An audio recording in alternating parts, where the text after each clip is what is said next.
Bonjour tout le monde.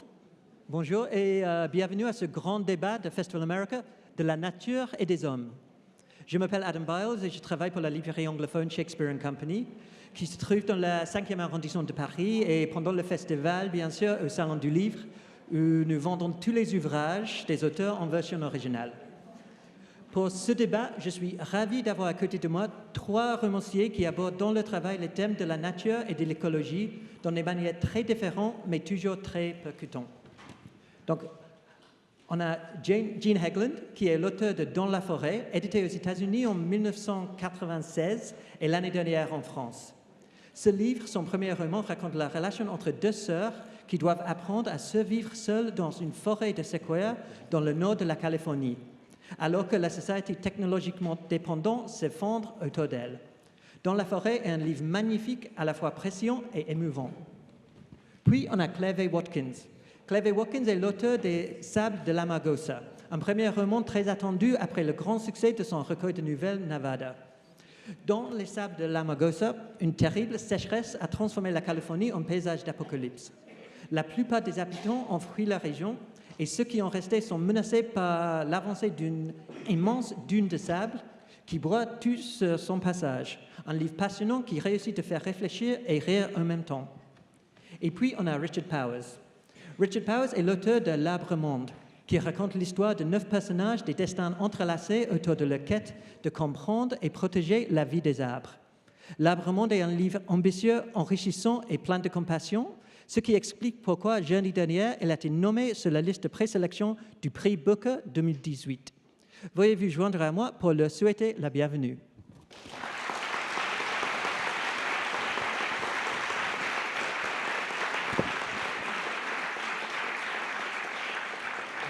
Alors, comme nous avons 3 écrivains anglophones devant nous et moi, et comme c'est ma langue maternelle aussi, je vais poser les questions en anglais. Et puis, nos interprètes vont interpréter les questions pour notre public francophone. So, to begin, I guess I'd like to begin at the end, because Gene, in Into the Forest, we have the end of the society. The society has collapsed around the sisters. Likewise, Claire, in your book, the society has collapsed, particularly in the west of the United States. And Richard, in the overstory, there is a sense of imminent collapse. But I was also put in mind of your first novel, 3 Farmers on Their Way to a Dance, which isn't about an apocalypse or an ecological apocalypse, but the sense that it's about the build-up to the First World War, it also has this sense of an impending catastrophe. And I'm just intrigued by what is the appeal for writers, particularly about writing about the collapse of a society or the impending collapse of a society, and more specifically, as a first novel. So who would like to kick us off? Oh, well, we'll have our... Alors, j'aimerais commencer par la fin, en fait, pour vous poser des questions. Chez Gene, on a une fin de société apocalyptique. Chez Claire, on a aussi l'effondrement d'une société, surtout dans l'ouest des États-Unis. Chez Richard, on n'a pas tout à fait un effondrement, mais c'est un effondrement qui est quelque part imminent. Puis je pense aussi, Richard, à votre premier roman, qui se passait juste avant la Première Guerre mondiale. Donc là aussi, on a un peu cette idée d'une catastrophe à venir. Et donc, ce qui m'intriguait, c'est quel est l'attrait, pourquoi est-ce qu'un romancier s'intéresse à d'écrire une société qui s'effondre, et surtout pour un premier roman. Well, I will take the bait. I think one point to make right at the start is that despite the binary title of the session, De la nature et des hommes, that these aren't 2 separate things. That just as this notion that we are somehow exclusive and apart from the rest of the living world is artificial, so it's also artificial to think that the living world has not been influenced by us since our arrival here. Bien, je voudrais commencer par dire que par le titre en fait de cette session, qui est donc La nature et les hommes. Et elle tendrait à faire croire que ce sont 2 entités séparées Et je crois que cette idée est artificielle. Les hommes font partie de la nature. And once we understand that, then the question of ending needs to be extended, and we need to ask the end of what?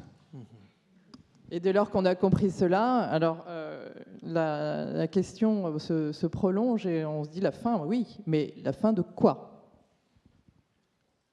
And it is a bit anthrocentric to talk about collapse as if it's the collapse of everything. It's just the collapse of one small, local, late-coming experiment.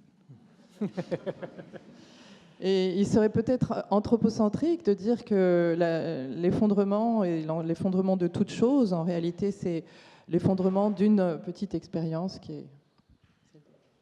So the final part of my first observation is that in one real sense, when you take an evolutionary view of life, that life itself, in all its particulars, is always ending and always beginning. There was a book that did quite well internationally recently called The Sixth Extinction, talking about these massive, in fact, the largest one of which was 98% of all living species ended and then returned. Et pour conclure ma première intervention, je dirais que je me situerais dans la perspective de l'évolution, et la vie elle-même est toujours en train de commencer et également toujours en train de terminer. Il y a un livre qui a été écrit au XXe siècle qui s'appelle « La sixième extinction », et qui racontait qu'en fait 98% des êtres vivants avaient disparu de la Terre. Yeah, I would second of everything that Richard said and add that I was particularly interested in writing about a book that ostensibly looks forward, but actually looks back to the past to re-examine some of the myths and false dichotomies and lies that we've been telling ourselves to justify and exploit and ravage other living things and the planet. Je suis tout à fait d'accord avec ce que vient de dire Richard, et moi ce qui m'intéressait particulièrement quand j'ai écrit ce livre, c'était de me tourner bien sûr vers l'avenir, mais également me tourner vers ce qui s'était passé pour réexaminer les mythes, les fausses dichotomies et les mensonges qu'on se raconte pour justifier, pour exploiter, pour détruire les autres êtres vivants. So, in my book, this takes place in California, which to me seemed like an interesting place to examine the idea of manifest destiny.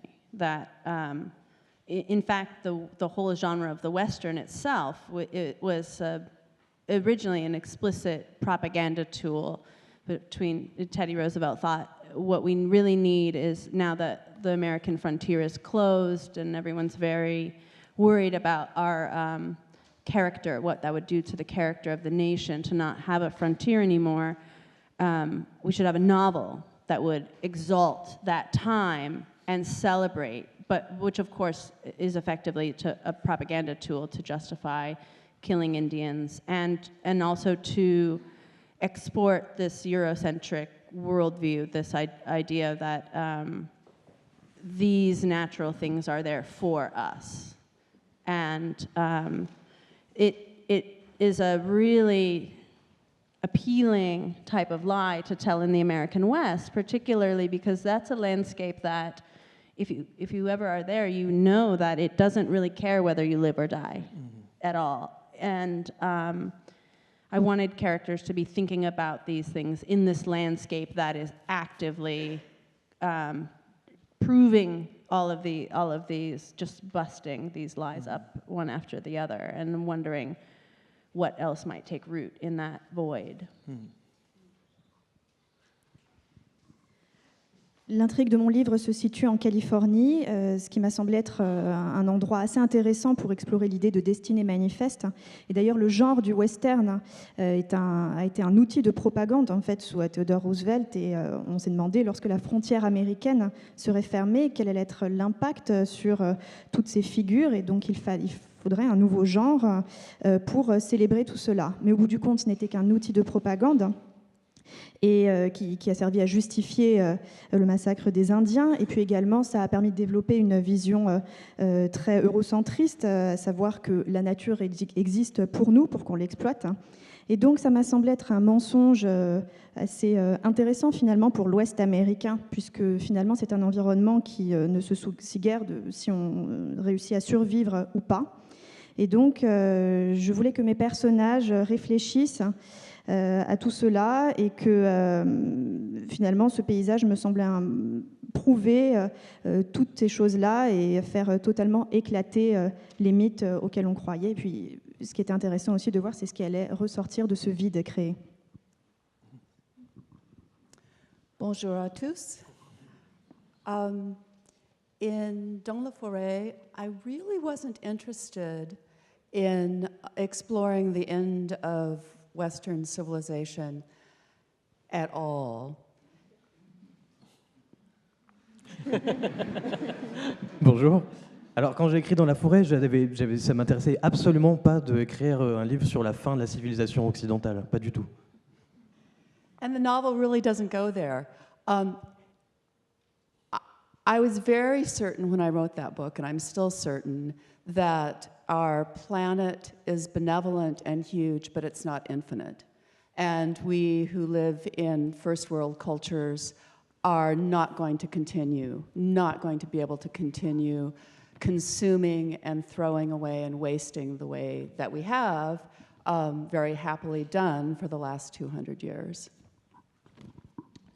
Et quand j'ai commencé l'écriture du livre, j'étais certaine, absolument certaine que oui, notre planète est bienveillante, elle est gigantesque, mais ses ressources ne sont pas illimitées. Et je savais bien qu'on ne pouvait pas continuer comme ça à consommer les ressources et à gaspiller nos richesses sans qu'il y ait de conséquences.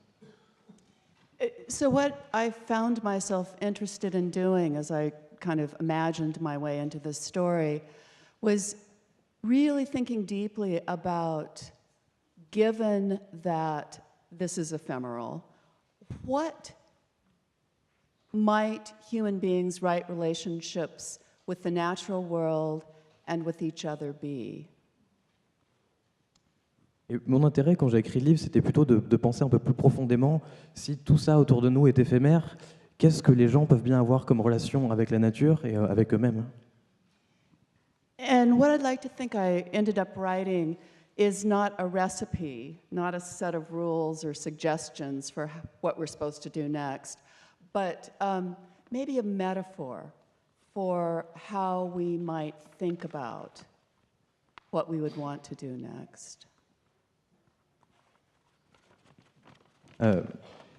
Et du coup, le livre que j'ai fini par écrire n'a rien d'une recette, ou c'est pas des règles, ni même des suggestions pour quoi faire après, mais c'était plutôt une métaphore pour montrer les choix auxquels on allait être confronté et les possibilités qui s'ouvraient à nous. Like Jean, I was also very interested in this question about resetting the relationship between a species that was convinced that it could control and master and set its own rules, and the rest of non-human creation. Comme Jean, j'étais très intéressée aussi par cette question de la relation entre l'homme et la nature. Je pensais qu'il fallait redéfinir cette relation et que l'homme ne cesse de se voir comme le propriétaire de cette nature. And it seemed to me that the necessary prerequisite for any form of human continuance on this planet would be the disposing of this attitude of individualist, commodity, anthropocentrism, and replacing it with a state of mind that actually we have had in the past in many areas of the world for long periods of time, which is realizing that the non-human world is not a resource for our dominion, but actually has agency and purpose and behavior and intricacy and complexity in its own right.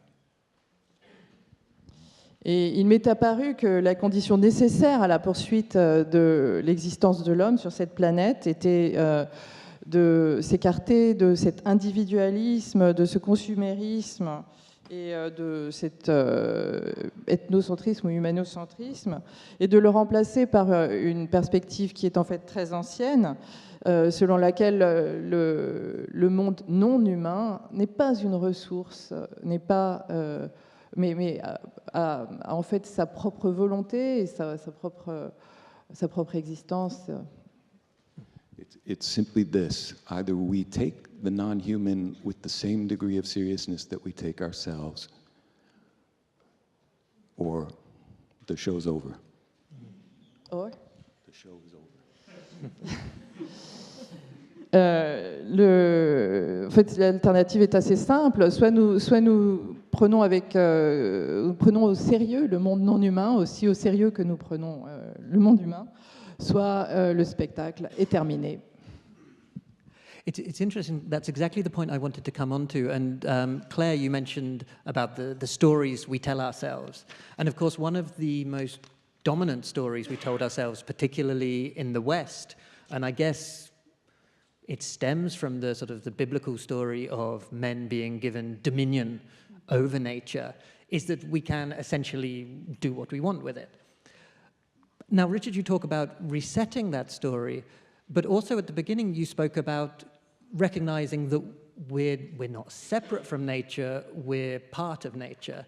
And I'm just curious, does that mean essentially everything we do is natural? So the sort of the destruction the human species is wreaking on the planet and other species, could that not in one sense just be considered a natural process like everything else, and therefore not to be judged or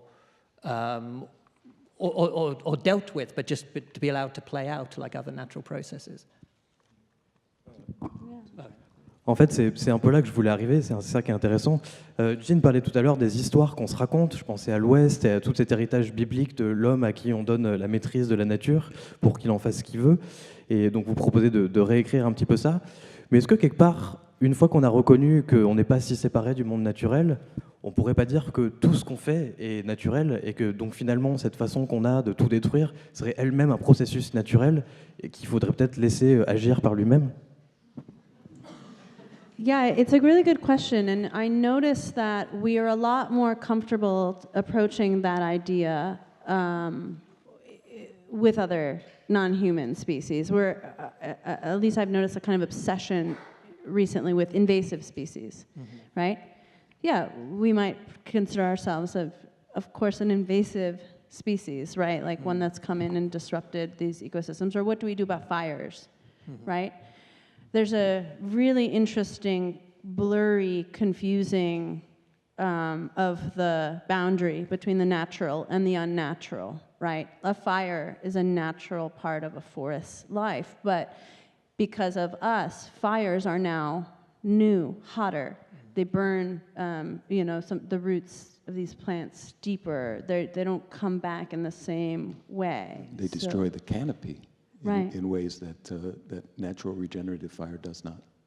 Right. Yeah. So the distinction is so troubled, and I think it has to be is to understand what we're up against. C'est une excellente question et effectivement, j'ai remarqué qu'on est assez à l'aise avec cette idée lorsqu'on parle des espèces non humaines. Par exemple, il y a une obsession que j'ai remarquée récemment avec tout ce qui est espèces invasives. Effectivement, on pourrait se considérer ainsi. Mais qu'en est-il des feux, des incendies ? Donc la frontière entre le naturel et le non naturel est très floue. Les feux, bien sûr, sont naturels et font partie intégrante de la vie d'une forêt.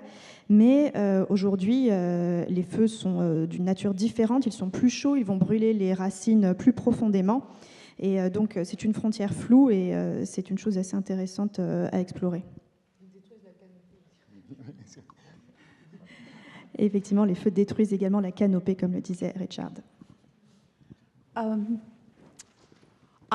I think that question of natural and unnatural for human beings, and the fact that it's very difficult to kind of unpack, proves that we're still connected with nature in really profound ways, because there's really no way that we can even find the delineate between what is natural for human beings and what isn't. Finalement, moi je pense que dans cette grande question de qu'est-ce qui est naturel et qu'est-ce qui n'est pas naturel, et la difficulté qu'elle pose et qu'on a à y répondre, ça montre qu'on a toujours une profonde connexion avec la nature, parce qu'on n'a aucun moyen de délimiter précisément de quel côté on se situe, qu'est-ce qui est naturel, qu'est-ce qui n'est pas naturel. Et donc finalement, c'est une façon de dire que cette connexion existe toujours. But I'd like to add that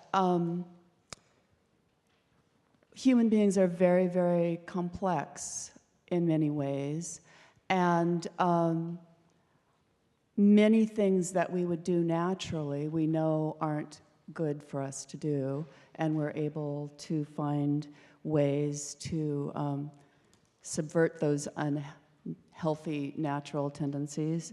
And we're facing the most profound and important decisions that we've ever had to face. In one hand, it doesn't matter if we're all gone.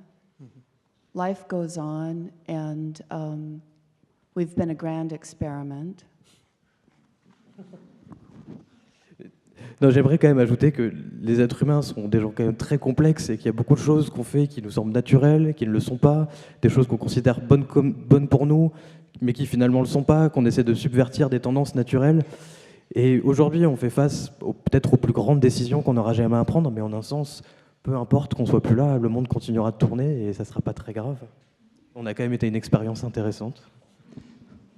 But I'm still enough of a humanist to hope that we could find ways to live a sustainable life on this sweet, sweet planet. Mais il y a toujours l'humaniste en moi qui espère qu'on réussira à trouver un moyen de vivre une vie durable et sans faire du mal à la planète sur ce magnifique endroit qui nous a été donné. To build on Jean's observation, we have two slippery terms, and we're conflating them. The one is the term natural, and the other is the term good. So we have two terms that are up for debate, and one is natural, and the other is good, and we're conflating them. En fait, il y a deux termes que nous sommes en train de discuter. Un de ces termes, c'est naturel, et l'autre est bon. Et nous les confondons. Nous avons tendance à confondre ces deux. Adam's question is looking for an ethics. How do we build an ethics that acknowledges deep ecology, that acknowledges environmental responsibility? If everything we do is natural, and we conflate the word natural with the word good, then everything we do is good. You're confused. You're looking for an ethics that can get around that problem. Et la question que posait Adam était celle de la recherche d'une éthique, et comment nous pouvons concilier ce qu'on peut appeler la deep ecology, l'écologie profonde, et la réalité des choses. Si tout ce qu'on fait est naturel, donc tout ce qu'on fait est bon, et il ne faut pas confondre donc naturel et bon. I think there are two answers to the ethics question. I mean, on the one hand, you could say everything natural is good, and there are profound examples in the course of Earth evolution. For instance, the slow buildup of a certain atmospheric toxin over the course of 1 billion years, namely oxygen, prevented the emergence of complex life. Et il y a deux réponses possibles à la question d'Adam sur l'éthique. On peut dire que la nature étant ce qui est naturel et bon. Par exemple, il y a la lente accumulation d'une toute petite toxine au fil des millénaires, qui est l'oxygène, qui a rendu la vie possible. Another example would be the catastrophic climate change that put an end to the dinosaurs and gave mammals the chance to appear.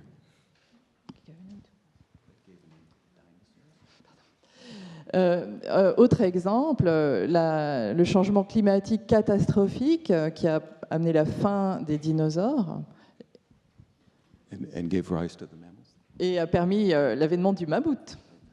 So you could say, look, no matter what we do, evolution will find some marvelous response. We simply won't be here to enjoy that marvelous response. Et on pourrait dire que quoi que nous fassions, l'évolution trouvera une réponse merveilleuse, mais simplement nous ne serons pas là pour admirer cette réponse merveilleuse. But as Jean pointed out, there is almost nothing more marvelous in creation than consciousness. And life went after it for 4.5 billion years. So you could certainly say the ethics of human continuation is a defensible ethic. Let's gear our actions towards staying around. Et comme le disait Jean, il n'existe quasiment rien d'aussi beau que la conscience. Et pendant 4,5 milliards d'années, la vie a existé.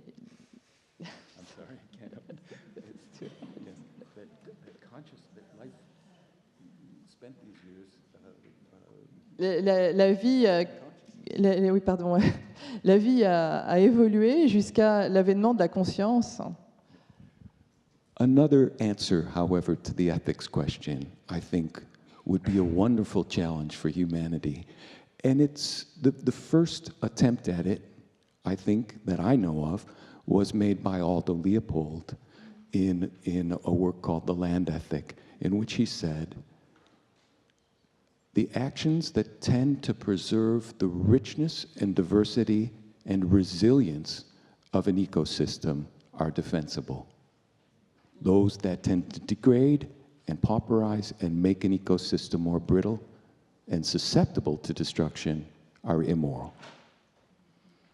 Et une autre réponse possible à ce défi pour l'humanité serait de dire, comme le disait Humboldt, les actions qui tendent à préserver la diversité, la richesse de la vie sont défendables, sont souhaitables, et celles qui tendent à uniformiser la vie ne le sont pas. In this quest for a new ethics, a new approach to the way we interact with our planet, I'm thrown back to the title of this debate, specifically man and nature. Now, of course, one could say that's just man is just another way of saying humanity. But I think it is important to deal with the subject of the male approach to nature compared to the female approach to nature. And it's certainly one could argue that the capitalist ethic is a very, let's say, it stems from a certain sort of masculine, aggressive, violent approach to the world and interaction with nature. Now, in all three of your books, there are interesting perspectives. Of course, in Jean's book, Into the Forest, we have two sisters living broadly cut off from the male influence. Obviously, their father is an influence early on in the book, but then they live alone for quite a bit of time, and the incursions of men into their world are broadly negative. Not exclusively, but broadly. Similarly, Claire, for big proportions of your book, there's a sort of triangulation of a relationship between two women and the young girl that they're looking after. And of course, in the Overstory as well, there are some of the most forward-thinking characters, the ones who seem to connect with nature best, are the female characters rather than the male characters. So I was just wondering if the three of you could reflect a little bit on this idea, like in searching for a new way to interact with the world, would we benefit from turning a more female eye onto the situation? Alors, dans cette quête pour une nouvelle éthique de notre interaction avec la nature, je repense un peu au titre qu'on a donné à ce plateau. On a dit l'homme et la nature. Alors bien sûr, on pourrait dire que l'homme, c'est juste une façon de dire le genre humain en général. Mais je pense que c'est quand même important de réfléchir à la notion de à quel point notre rapport à la nature a peut-être été dirigé par une idée très masculine. On pense à cette idée que le capitalisme viendrait d'une vision agressive, masculine, violente du monde. Et alors, dans vos 3 livres, on a des perspectives intéressantes là-dessus, quoique un peu différentes. Chez Jean, on a 2 sœurs qui sont coupées pratiquement complètement des hommes. Les seules incursions masculines dans leur monde sont pas à 100%, mais en grande majorité négatives. Chez Claire, on a un triangle de relations entre 2 femmes et la jeune fille qu'elle protège. Et puis après, dans l'Arbre Monde, évidemment, aussi, on a le personnage le plus progressiste, celle qui a la vision la plus ambitieuse pour quoi faire de la nature, c'est une femme. Et j'aimerais bien que tous les 3, vous reveniez un peu sur cette idée et de dire est-ce qu'il est possible, ou est-ce que c'est intéressant de le penser comme ça, d'avoir une perspective plus féminine sur notre rapport à la nature. Well, you know, I don't, we always kind of risk a kind of gender essentialism with those, but I think there's something really crucial about asking that kind of question, because I think we're starting slowly to appreciate that the changes that we need to make are so radical that they'll require really completely reorganizing our society. So like the patriarchal capitalist model, I think that we have the data on what that does now. And it seems to me there's a really powerful case to be made for reorganizing society from the perspective of those who are most vulnerable.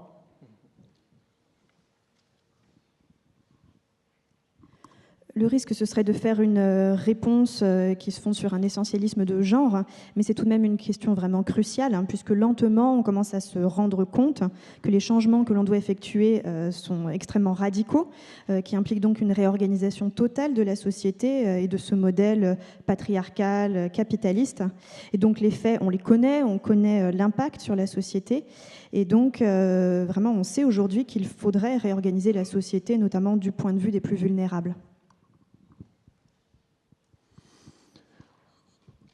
If my role as the male on this panel obliges me to defend my sex, I'm in big trouble.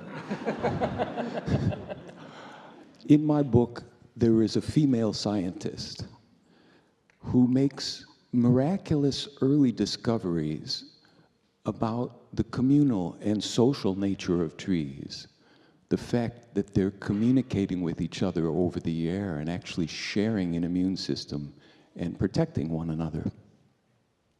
Si mon rôle est de représenter la genre masculine sur ce plateau, je suis en fâcheuse posture.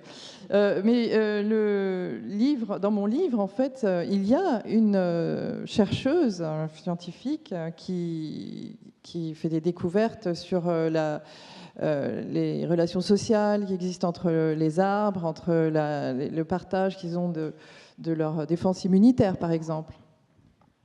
And in an instance that is quite emblematic of a very frequent occurrence in science, she is drummed down and ridiculed by a largely male-dominant institution of discipline.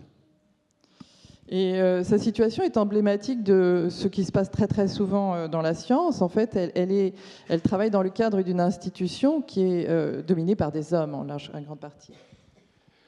And there is a fine difference between a cliché and a representative story. In this case, I very much needed the story because the notion that cooperation might be a dominant mode in nature very much flies in the face of a prevailing sense of Darwinian evolution being governed by a kind of aggressive, competitive, somewhat masculine model. Et c'est vrai, s'il existe une différence entre le cliché et le choix d'une histoire qui soit représentative, j'avais vraiment besoin d'avoir un personnage comme ceci parce que je voulais montrer l'opposition entre l'idée de la coopération et l'idée d'une d'une évolution darwinienne basée sur la domination. We have based so much of our social model on a misunderstanding of what is meant by survival of the fittest. It often gets misinterpreted as the survival of the strongest or the most dominant or somehow the most autonomous. Fittest means most well adapted to the environment, and the environment, as we now know, means other living things. Et notre modèle social tend à être fondé sur une mauvaise interprétation du concept darwinien qui en fait est la survie du plus adapté et non la survie du plus fort ou du plus agressif. Et en fait, le plus adapté, c'est celui qui est le plus adapté à la nature, à l'environnement. So this revelation that's been unfolding over the last several decades, one manifestation of which in North America is called the New Forestry, is simply the realization that for every act of competition, there are many, many, many acts of cooperation. If that is feminine, so be it. I mean, that there is a revolution in science underfoot, in biological science, that needs to filter down and become a revolution in social science. Et cette révélation, en fait, que nous avons depuis quelques dizaines d'années, et qui s'incarne dans ce mouvement de la nouvelle sylviculture, New Forestry, en fait, nous montre que pour un acte de concurrence, une action qui relève de la concurrence, il y en a beaucoup, beaucoup qui relèvent de la coopération. Et bien, si la coopération est quelque chose de féminin, alors tant mieux, allons-y. Yeah, I would agree with Richard that we need to choose new metaphors for human society if we're going to look to nature. To do that, there are many available and more becoming available all the time. Scientists are also discovering that biofilms, mats of bacteria, cooperate. So each individual bacteria is its own little life form, a one cellular life form. But the mat cooperates in profoundly collaborative ways. Je suis d'accord avec Richard, je pense que c'est très important qu'on réussisse à choisir de nouvelles métaphores pour parler de notre rapport à la nature, ça tombe bien, il y en a de plus en plus. Je pense par exemple aux scientifiques qui ont prouvé récemment que les bactéries ne sont pas des éléments isolés, mais qu'elles constituent des gigantesques réseaux qui interagissent entre eux, et chacune ait sa propre forme de vie, et elles composent tous un tissu d'interaction formidable. And I'd like to echo Claire's maybe slight discomfort with dividing the genders quite so clearly into masculine and feminine.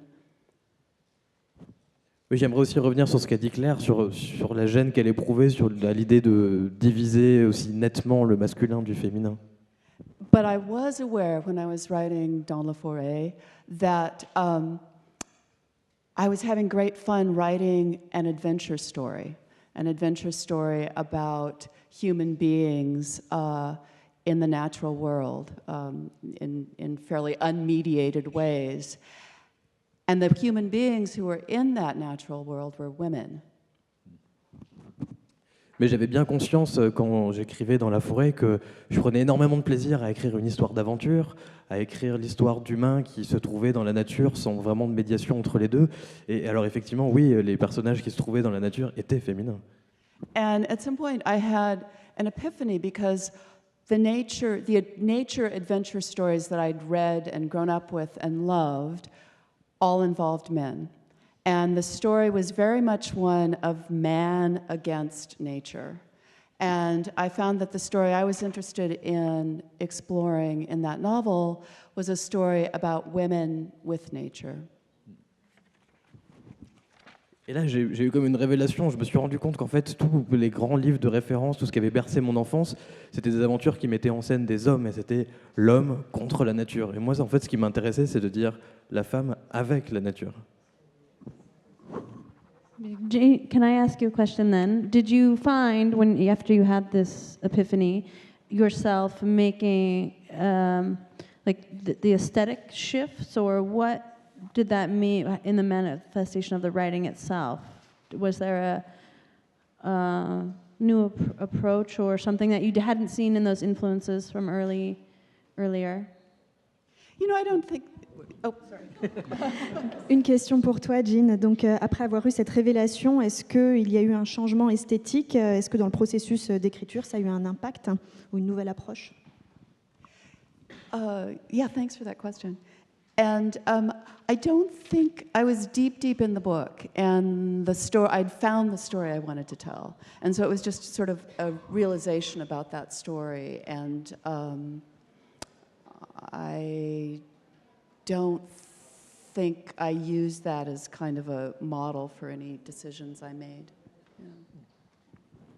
Merci pour cette question. Alors, quand j'ai eu cette révélation, j'étais quand même très avancé dans l'écriture du livre. J'avais trouvé l'histoire que j'avais envie de raconter, je savais ce que j'allais dire. Et c'est plus que j'ai compris des choses sur ce que j'étais en train de raconter. Je pense pas beaucoup avoir utilisé cette idée-là dans la suite de l'écriture.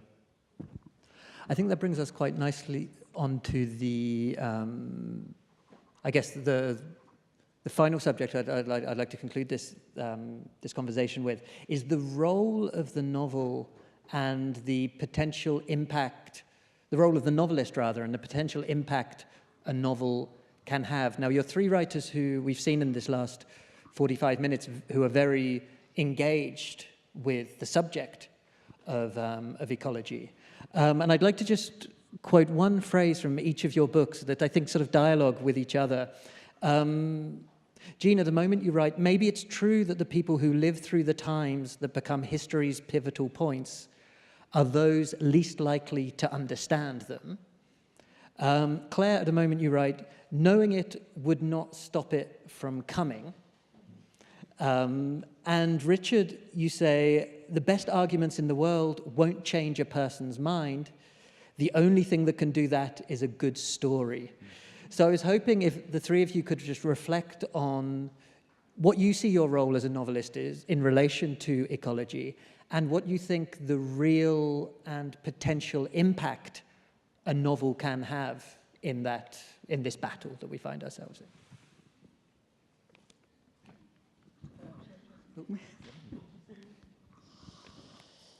Bien, ça m'offre une parfaite transition vers le dernier sujet qui concerne le rôle du romancier et l'impact que peut avoir un roman sur la société.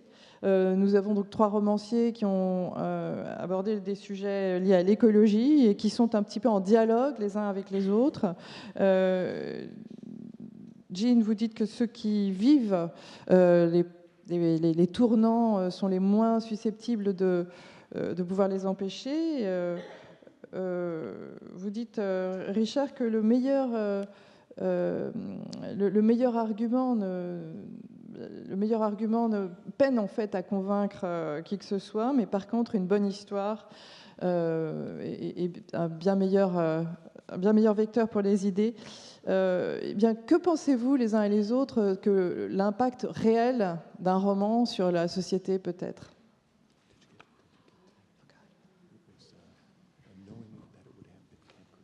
Oui, je demande pardon, j'ai oublié de traduire sur Claire. Le fait de savoir qu'une catastrophe est imminente ne permet pas d'empêcher sa survenue. There's a great quote by George Bernard Shaw. He says, "The true mark of a civilized person is that they can be deeply moved by statistics." Une citation que j'aime beaucoup de George Bernard Shaw est que le signe que qu'une personne est très civilisée, c'est qu'elle peut être profondément émue par les statistiques. And I don't consider myself a deeply civilized person, but I can recall instances in my life when I've looked at graphs or numbers or facts about our planet and have wept as if at the death of Dickens's Little Nell. Je ne me considère pas moi-même comme une personne profondément civilisée, mais je me souviens d'exemples dans ma vie où j'ai sangloté à la vue d'une statistique ou d'un chiffre, comme dans la mort du personnage de Dickens. The reality is, when you write a novel, you do want to change the heart and the mind of your reader. You do want to say, there's something happening here, and we're not seeing it. Mais ce qui est intéressant, c'est que quand on écrit un roman, on souhaite vraiment faire basculer le cœur du lecteur, le faire changer d'avis. I wanted to produce in my reader something like what had happened to me in the last few years. The sudden discovery that there are immense, ancient, planet-changing creatures living right next to me that I never paid attention to. Et moi, quand j'écrivais mon roman, je voulais susciter chez le lecteur le même sentiment que j'ai éprouvé moi-même depuis peut-être 2 ans. C'est la découverte soudaine qu'il y a des êtres très importants qui vivent à côté de nous et qui vivent à côté de nous. And at first I thought, I'm going to write a novel where all the heroes are trees, where all the central characters were living green things. There were some technical challenges to that. Et au début, je m'étais dit, bien, je vais écrire un roman dont tous les personnages sont des arbres. Et tous les personnages vivants sont verts. Mais en fait, ça posait quelques problèmes techniques. The answer, of course, lies in the observation that my female scientist's father, when she's a young girl, tells her. We only care about things that look like us. It's the human tragedy. La réponse réside en fait dans ce que le père de cette femme scientifique lui a dit quand elle était petite, c'est que nous ne nous soucions en fait que de ce qui nous ressemble, et c'est la tragédie de l'humanité. But I think it's possible to tell stories that reveal that things that don't immediately look like us might be much more tightly bound to our story and might have much more in common with us than we realize. And that, for me, was the entire political program of my book. Mais je pense qu'il est possible de raconter une histoire qui révèle que des êtres qui ne nous ressemblent pas a priori ont beaucoup plus en commun que nous le croyons. Et c'est en fait mon projet.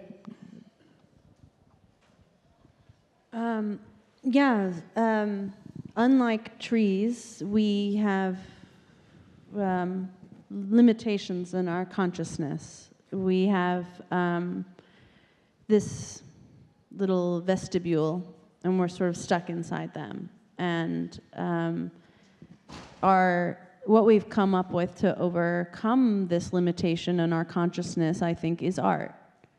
We will make a thing with, in my case, ink and papyrus, and it carries the thing inside me, and it gives it to you. And Dickens can give it to you long after Dickens himself is ash. So that's the highest aspiration, I think, for the project of the novel, is to transcend and overcome our limitations, to be better than our programming. To know what it means to not be me. Yeah. Donc, contrairement aux arbres, nous avons des limites à notre conscience, c'est-à-dire que nous sommes coincés dans un petit couloir très étroit. Et comment faire pour surmonter les limites de notre conscience ? Eh bien, par le biais de l'art.